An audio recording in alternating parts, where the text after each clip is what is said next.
دیکھو ہر گلی میں رونق ہے نا, ہر گھر کے آگے بچڑے بندے ہوئے ہیں, اتنے اونچے اونچے لمبے لمبے خوبصورت, دیکھ کے طبیعت, یہ رونق ہے اللہ کی طرف سے. یہی تو بقرعید کا مزہ ہے, یہی تو تہوار ہے. دیکھو اسلام کے علاوہ جتنے تہوار ہیں نا آرٹیفیشل ہے, مصنوعی خوشی ہے, اوریجنل نہیں ہے. ہندو جو ہولی مناتا ہے کس بات کی ہولی ہے, کیا ہے, کہہ رہے پتہ نہیں کس بات کی خوشی ہے, مجھے خود بھی ابھی تک پتہ نہیں ہے, بس خوشی مناؤ, انجوائے کرنے کی کوشش. عیسائی کرسمس مناتے ہیں 25 دسمبر کو, کس بات کی خوشی, عیسیٰ علیہ السلام پیدا ہوئے تھے, تو آج تھوڑی پیدا ہوئے ہیں, وہ تو پیدا ہوئے ہیں, ان کو 2100 سال گزر چکے ہیں بھائی. یہ جو سالگرہ کی خوشی ہے مصنوعی خوشی ہے, پیدا تو اس وقت ہوا تھا نا جب بچہ پیدا ہوا تھا, اس وقت انسان خوش ہوتا ہے. اب 1 سال کے بعد کیا کروں میں, ہو گیا تو آج کا دن پیدا ہوا تھا, آج کا دن پیدا ہوا تھا 1990 میں پیدا ہوا تھا یہ. تو یہ خوشی ہوتی نہیں ہے, خامخواہ کی منائی جاتی ہے. اور شادی پہ بھی لوگ 1 سال کے بعد کیک کاٹ رہے ہوتے ہیں, حالانکہ مجھے پتا ہے اس دن تو ان کو افسوس ہوتا ہے. ایک سردار جی بیٹھے ہوئے فلم دیکھ رہے ہیں اور رو رہے ہیں, روئے جا رہے ہیں. کسی نے کہا کوئی رونے کا سین ہوگا, سردار جی سے پوچھا کون سی فلم دیکھ رہے ہو, کہہ رہے اپنی شادی کی ویڈیو دیکھ رہا ہوں بھائی, میں شادی کی ویڈیو دیکھ رہا ہوں. تو اسلام کی جو 2 عیدیں ہیں نا وہ حقیقت میں کیا ہیں, خوشی کے دن. پہلی عید کیا ہے, رمضان کے روزے ختم. کتنا عجیب لطف محسوس ہوتا ہے یار, کھانے پینے کی کیا مل گئی چھٹی. 1 مہینہ نہ کھا سکتے تھے نہ پی سکتے تھے, رمضان کی تراویح ہے, اتنی لمبی لمبی نمازیں, اور سارا پھر اعتکاف والوں کا 10 دن اپنے آپ کو باؤنڈ کر کے مسجد میں بیٹھ جانا, بار بار دیکھنا چاند کب نظر آئے گا, ٹھیک ہے نا. اور 1 مہینے ناشتہ بھی گیا, نسوار بھی گئی, پان بھی گیا, گٹکا بھی گیا, سگریٹ بھی گئی, اور صبح کا ناشتہ بھی گول, دوپہر کا لنچ بھی گول, شام کی چائے بھی گول, سارا اسکیجول آؤٹ ہو جاتا ہے. اور 1 مہینے بعد کیسا پتلا ہونا شروع ہو جاتا ہے, کمزور ہونا شروع ہوتا ہے, ایک دم چھٹی مل جاتی ہے, چاند نظر آ گیا, اور کل کیا ہے, کل روزہ نہیں ہے. نیچرل خوشی ہے, کھا رہے ہیں اس دن اتنا اچھا لگتا ہے, کھانے میں مزہ آتا ہے. تو روحانی خوشی بھی ہوتی ہے, جسمانی بھی. روحانی یہ ہوتی ہے کہ خدا نے ہم سے بڑی عبادت کروا لی, ہمارے رب نے اتنی بڑی. عام دنوں میں 1 روزہ رکھنا کتنا مشکل کام ہے یار, کتنا مشکل کام ہے. سوچتا رہتا ہے آدمی, کیونکہ سب کھا رہے ہوں گے, آپ کا روزہ ہے. اللہ رمضان میں ہمت دے کے پورے مہینہ کنٹینیو روزے رکھواتا ہے, پورے مہینے تراویح پڑھوا لیتا ہے. مرے سے مرا آدمی بھی زیادہ کچھ نہ کچھ عبادت کر ہی لیتا ہے رمضان میں. تو یہ خوشی ہوتی ہے یار, ہم سے اللہ نے گن پوائنٹ پہ عبادت کروا لی ہے, چلو ہم نہیں بھی چاہتے تھے, کام کروا لیا. اس کی خوشی ہوتی ہے, روحانی خوشی ہے. اور ایک جسمانی خوشی کے کھانے پینے کی. 1 مہینہ ڈائٹنگ کے بعد کسی مریض کو جب اجازت ملتی ہے نا, پھوڑ سکتے ہو, تو آپ دیکھو اس کی خوشی کا عالم کیا ہوگا. اور ہماری 1 مہینہ ڈائٹنگ عام ڈائٹنگ نہیں ہے. مریض کو تو بہت ساری چیزیں کھانے کی اجازت ہوتی ہے, 2-4 چیزیں ڈاکٹر رکوا دیتا ہے, اور ہمیں نہ پینے کی اجازت اور نہ کھانے کی اجازت. اور 1 مہینہ یہ اسکیجول چلتا ہے, روٹین چلتی ہے, اس کے بعد چھٹی ملتی ہے تو مزہ نہیں آئے گا کیا. پھر بھی کسی کو مزہ نہ آئے تو پاگل آدمی, وہ کیا ہے, وہ پاگل. دوسرا بقرعید میں, بقرعید کی بھی خوشی یہ اوریجنل خوشی ہے. کئی دنوں سے قربانی کی باتیں شروع, جانور لانا شروع, ان کی سیوا ہو رہی ہے, ان کو کھلا رہے ہیں, یہ نیچرل ہے. جس آدمی کو جانوروں سے محبت نہیں ہے وہ اپنی فطرت اور نیچر پہ نہیں, وہ آرٹیفیشل مصنوعی زندگی میں.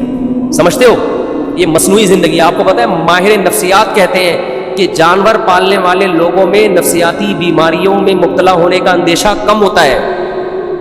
سمجھتے ہو. اور کتے پالنا نہ شروع کر دو, کتے پالنا اسلام میں جائز نہیں ہے, حرام جانور ہے, اس میں روحانیت نہیں ہے.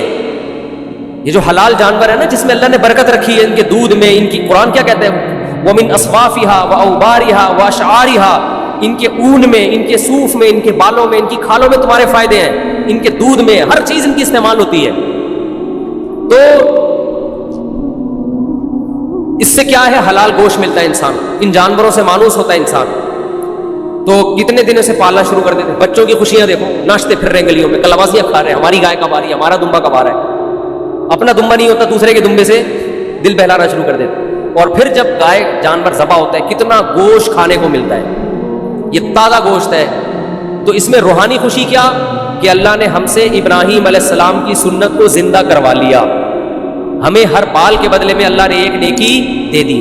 یہ کون سی خوشی ہے, روحانی خوشی. یہ بھی خوشی ہے, مسلمان اس میں بھی خوش ہوتا ہے, یار اللہ نے اتنا ثواب کا کام کروا لیا ہم سے. نمبر 2, گوشت انسان کی خوراک میں سب سے لذیذ ترین خوراک ہے. وہ اتنی وافر مقدار میں مسلمان کو بقرعید میں ملتا ہے کہ اتنی وافر مقدار میں عام طور پہ پورا سال نہیں ملتا. اور اتنا تازہ, اتنا فریش میٹ,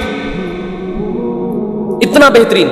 اور اس میں کمال کی بات یہ کہ اس گوشت کی نسبت کس کی طرف ہے, اللہ کھلا رہا ہے. ہٹو بچوں, اللہ تو دال بھی کھلائے, دیکھو پورے سال بھی اللہ ہی کھلاتا ہے, نسبت اپنی طرف نہیں کرتا کہ یہ میری طرف سے الگ سے دعوت ہے. یہ میری طرف سے الگ سے کیا ہے؟ ضیافت. اس لیے کہ یہ تو اللہ نے رزق تو سب کو دینا ہے، لیکن بقرعید میں اللہ نے روزے رکھنے کو حرام کر دیا. کیوں حرام کر دیا؟ کہ میری ضیافت سے اعراض لازم نہ آئے. آج میں نے دعوت کی اور تو کم بخت روزہ رکھ کے بیٹھا ہوا ہے، اس کا اپنا مزہ ہے، صحیح ہے نا؟ تو یہ گوشت ہمیں ڈائریکٹ، کیونکہ ہم جو جانور ذبح کرتے ہیں ہم نے تو قربان کر دیا نا. ابھی ہمارا تھوڑی کس کا ہی ہے قربانی کا مطلب آپ نے اللہ کو دے دیا. اب اللہ کہہ رہے ہیں میری طرف سے کیا ہے؟ پرمیشن. تبھی جب اللہ پرمیشن نہیں دیتا تو ہم نہیں کھاتے. حج میں دم کے طور پر جو جانور ذبح ہوتا ہے اس کا گوشت آپ نہیں کھا سکتے، لیکن جو شکرانے کا جانور ہے اس کا گوشت کھا سکتے ہیں. اللہ کہتے ہیں شکرانے کا ہے تو کھاؤ، تمہیں میری طرف سے اجازت ہے. تو بڑی خوشی ہوتی ہے گوشت بھی، اور گوشت کی نسبت کس کی طرف ہے؟ اللہ کی طرف. تو یہ مسلمانوں کے جو تہوار ہیں نا، یہ سچی مچی کی خوشیاں ہیں. اور کمال کی بات جو ہٹو بچوں قسم کی بات ہے، دنیا میں جتنے مذہب کے تہوار ہوتے ہیں سب میں بے حیائی کا عنصر کوٹ کوٹ کے بھرا ہوا ہوتا ہے. شرابیں چلتی ہیں، زنا ہوتے ہیں. مسلمانوں کے تہوار میں نہ شراب ہے اور نہ بولو زنا، بلکہ عبادت سے شروع ہوتے ہیں. عید صبح شروع ہوتی ہے کس سے؟ نماز سے. نماز سے شروع ہوتی ہے.